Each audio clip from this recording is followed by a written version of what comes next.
Happy New Coptic Year.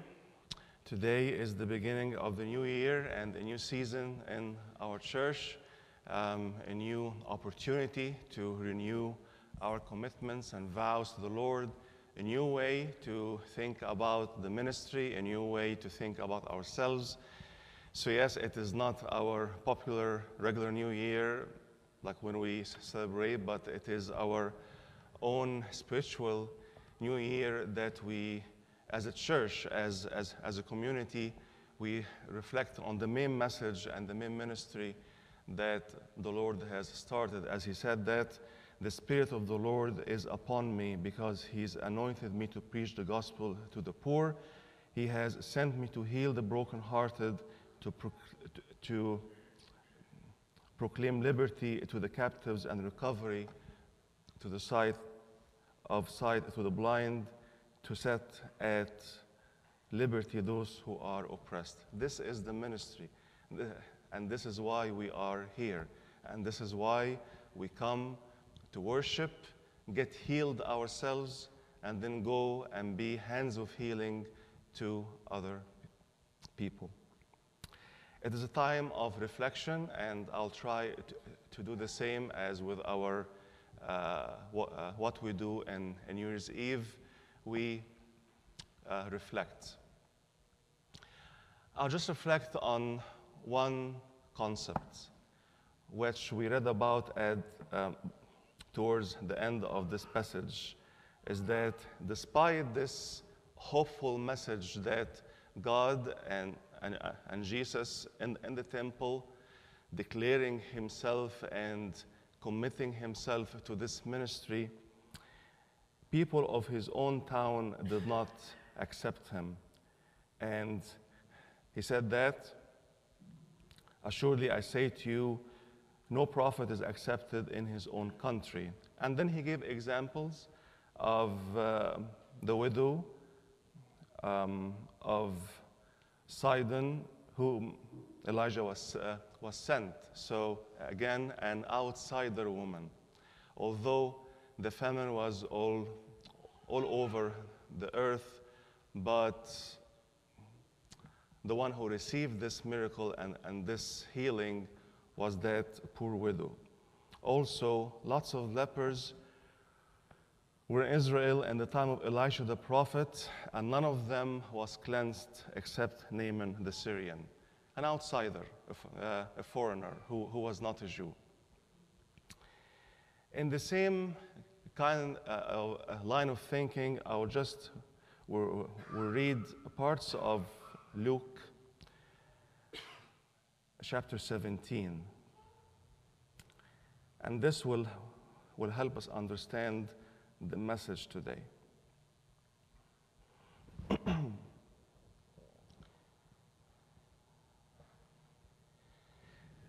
Verse 12.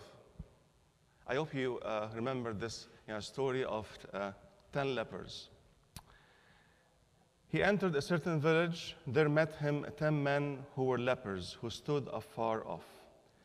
And they lifted up their voices and said, so they all had the same need, and they all had expressed the same request. Jesus, Master, have mercy on us. So when he saw them, he said to them, go, show yourselves to the priest. And so it was that as they went, they were cleansed. All of them were healed, 10 people. And one of them, when he saw that he was healed, returned, and with a loud voice glorified God, and fell down on his face at his feet, giving him thanks. And he was a Samaritan, another outsider.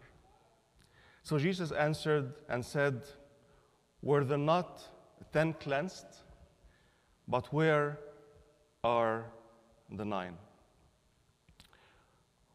Were there not any found who returned to give glory to God except this foreigner? If we will give a title to this story, and in review of the last Coptic year, and in hoping for the new year to be better, we can call it entitlement versus gratefulness. Entitlement versus gratefulness. 10 lepers, equally sick, equally in need, equally desperate, and equally outcast, because leprosy was a severe disease in the Old Testament. It was a sign of God's wrath. They were cast out of town. Nobody dared to even touch or talk with these people. And they equally asked for healing. And the 10 got the healing, 9 got it, and were so entitled that they just left. And the one who was outsider, he was grateful. He came back, he worshiped, he gave glory. Entitlement versus gratefulness. And this is why the Lord told us that no prophet is accepted in his own town. I just want us to reflect on the many blessings we have, whether personal or as a family or as a church family, what blessings we have. But again, many of us could feel entitled, and others could feel grateful.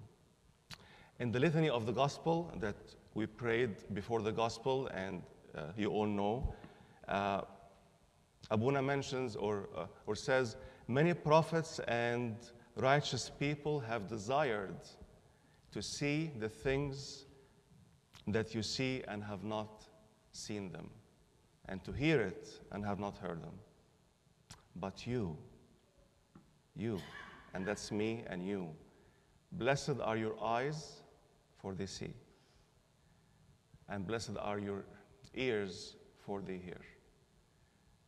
We have something very special, and this very special thing has been desired by everyone. Everyone is looking for God. Everyone by default is searching for God. And we have the greatest meal we can ever have, the meal of the Last Supper, the food and the bread of life.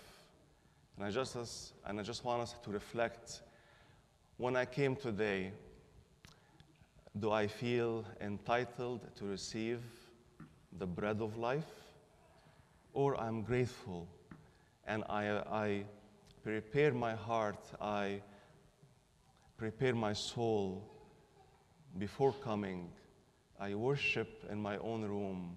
I confess my sins, and I say, God, I don't deserve this. As I prepare myself to receive your body and your blood, make me worthy. And the only way that I am worthy is to bow my head and confess you and thank you, my Lord. Entitlement versus gratefulness. If we would reflect, and I would like you to think out loud with me and just process this. I will give some examples, but tell me if you have more. Entitlement versus gratefulness. When I'm entitled, I think there is never enough, right? I should receive more.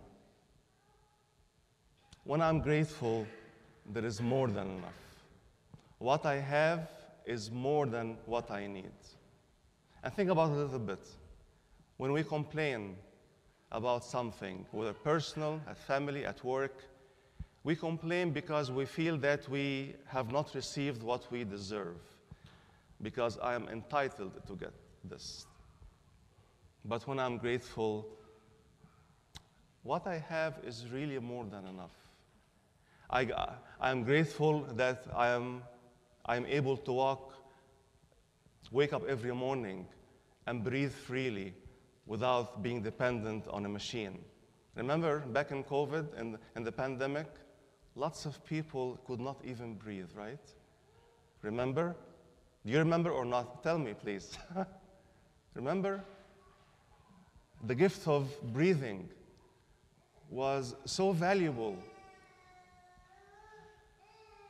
that many people suffered and many people died because they couldn't breathe. But I am thankful, and I know that you are too, that we have gone through the pandemic and we were able still to breathe. That's an example. Entitlement makes me bitter. Gratefulness makes me content. I'm content with where I am in life. It doesn't mean that I don't have ambitions or goals, no. But I am content with what God has brought me to so far. And because of my contentment, I will do more. But bitterness makes me stuck in my place, make me full of this hatred that others have it more than me. Others are getting everything more than me. Entitlement makes us resentful versus appreciative.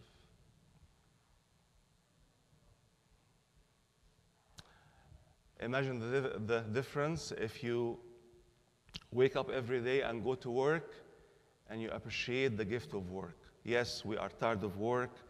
We don't like our coworkers. Work has been harsh. Work environment is not the best.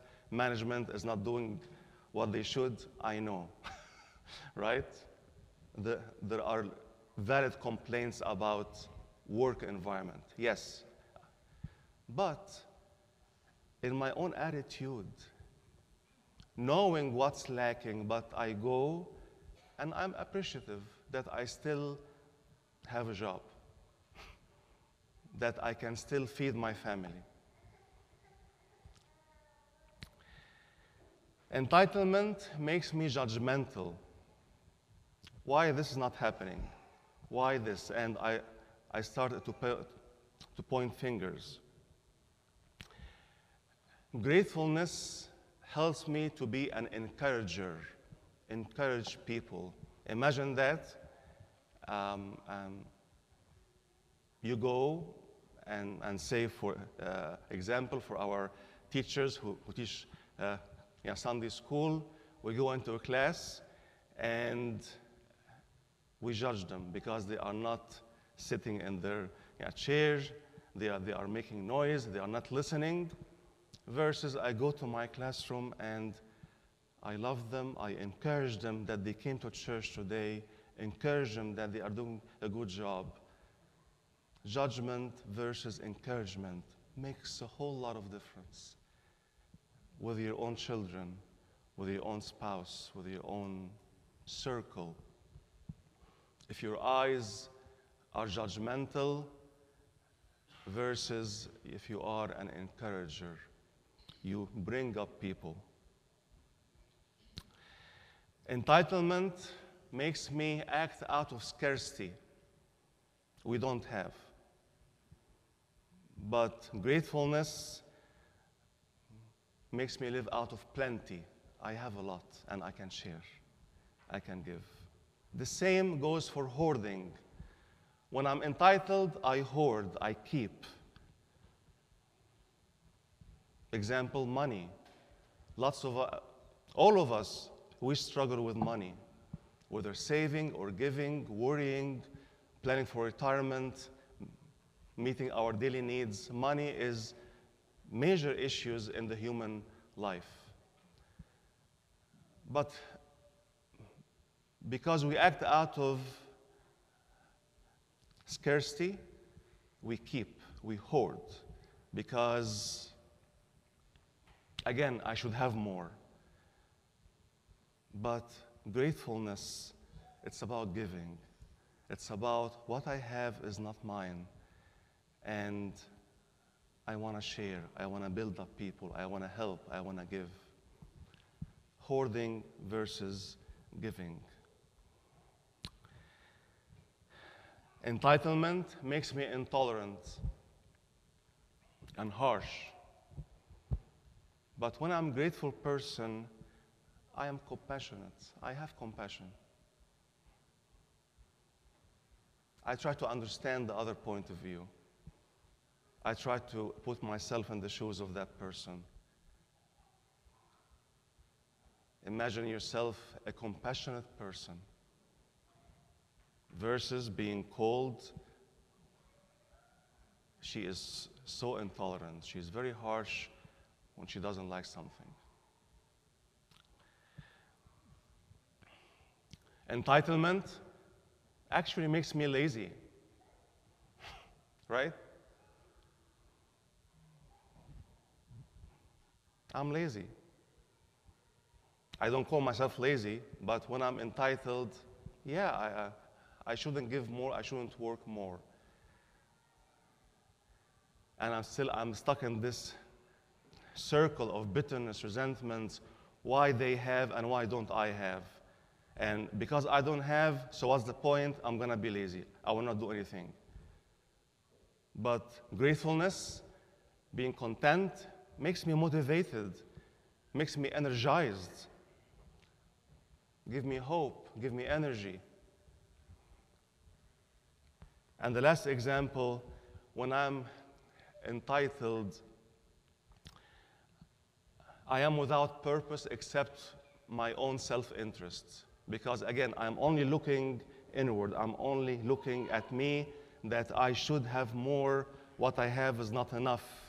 So I do everything and I filter everything through the eyes of me. Me-centric view. I am in the center. Therefore, I am without any worthy purpose in life except me. Versus when I'm grateful, I live not for myself. I live for others. I live for a higher purpose. And I will conclude by what we heard today in the epistle of St. Paul, because this is very important here and it will tie to the passage we heard in the readings.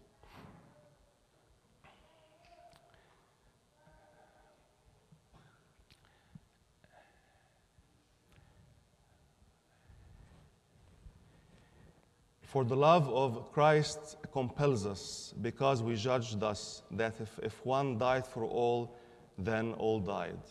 That's a fact. We know it by heart. But now, this is the most important verse that you can have to guide your life and give you a purpose. And he died for all, that those who live should live no longer for themselves, but for him who died for them and rose again.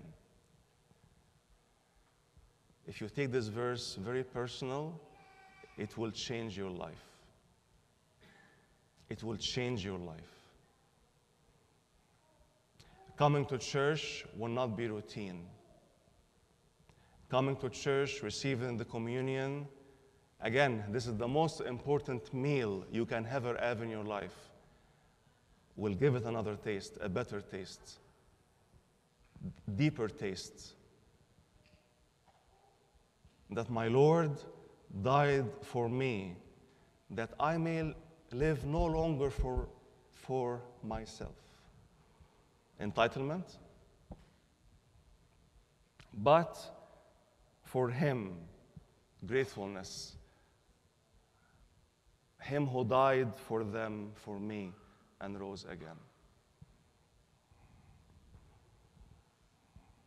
Starting a new year, starting a new season in the Coptic Church, I hope it will not be just another year full of feast and fast and routine and rituals and sitting in the pews and waiting until communion starts and then we leave and then we go around and judge each other and being bitter and resentful and lazy and all this.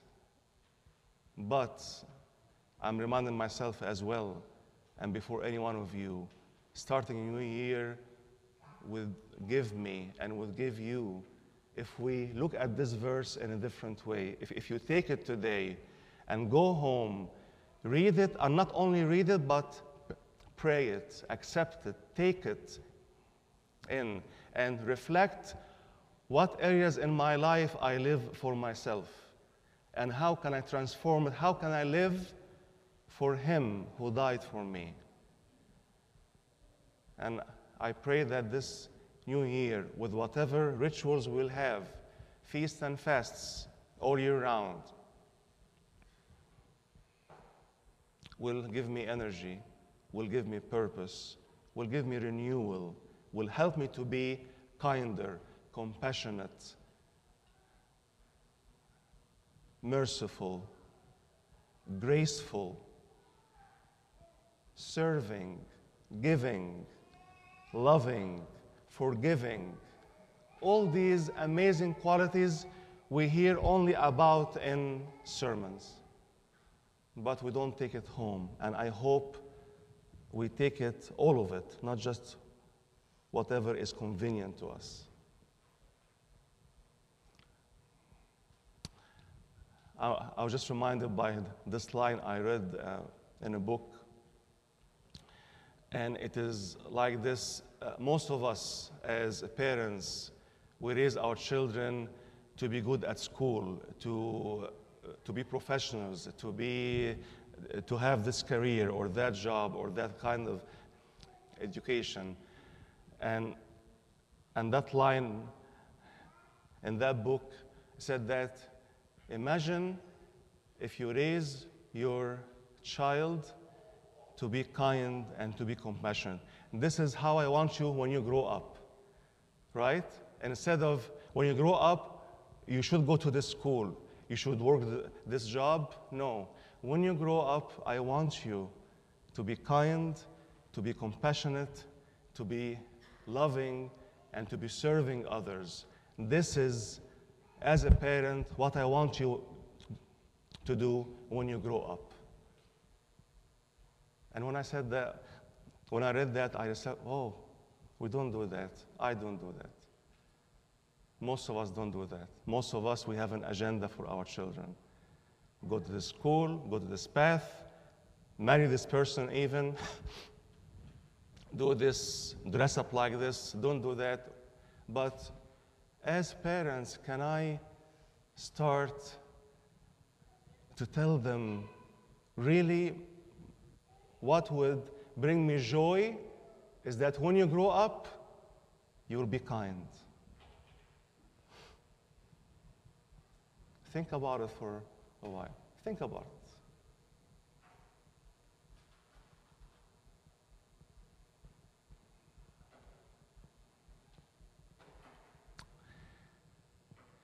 The year of the Lord.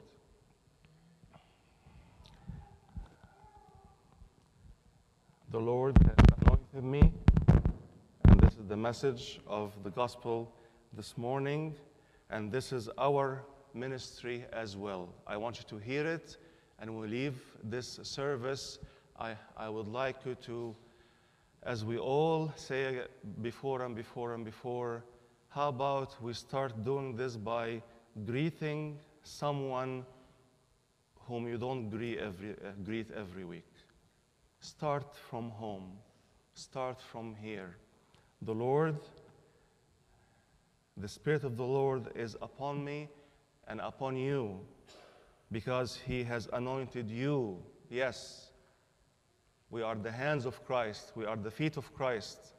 The Lord has anointed you to preach the gospel. Yes, this is you and me, to the poor. And poor not just in money or in clothes, but the poor, maybe this outsider who comes to church and they have no one to say hi to them. This is poor, right?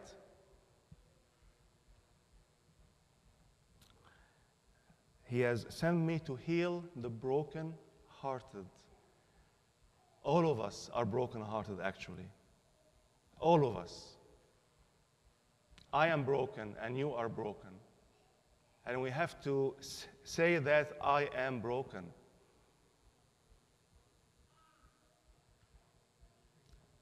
Become compassionate and heal the brokenness that you see in other people without judging them, but knowing that our human condition makes us broken. Everybody needs encouragement. Everybody needs a graceful look, a graceful eyes. How do you look at people would make a whole lot of difference. To proclaim liberty to the captives. Set someone free. We have many obligations that we put around people to make them feel they are stuck and bound and locked. Set people free. Let them be themselves. Set people free from living according to your agenda. Set your children free to explore their talents and their creativity and to help them see themselves in a positive way, that they love themselves when they look in the mirror. And recovery to the sight of blind. Set at liberty those who are oppressed. This is our ministry as a church, and this is what I thought about and I'm still thinking about when I come to this church. Yes, this very small church. This is our ministry. I don't care about buildings. I don't care about services on the calendar. I don't care about anything except that we become kind and compassionate because this is the Lord. This is Christ. I don't care about how many services we have a week. If we pray every day liturgy, this is not a measure of success. It is not a measure of healing. But a true measure of healing is when people are transformed and become kinder again, compassionate and everything. This is success in the ministry. Let's not compare ourselves to other people, other churches, other whatever. Not comparing, because when you are entitled, you compare. Why I am not like that? I should have this. But when you are grateful, content, you will grow and you will prosper in so many different levels than what you're looking at. Please go home, open your Bible, and read this verse. 2 Corinthians 5:15. 2 Corinthians 5:15. And make a decision today to not live for yourself anymore, but live for Him who died for you and rose again.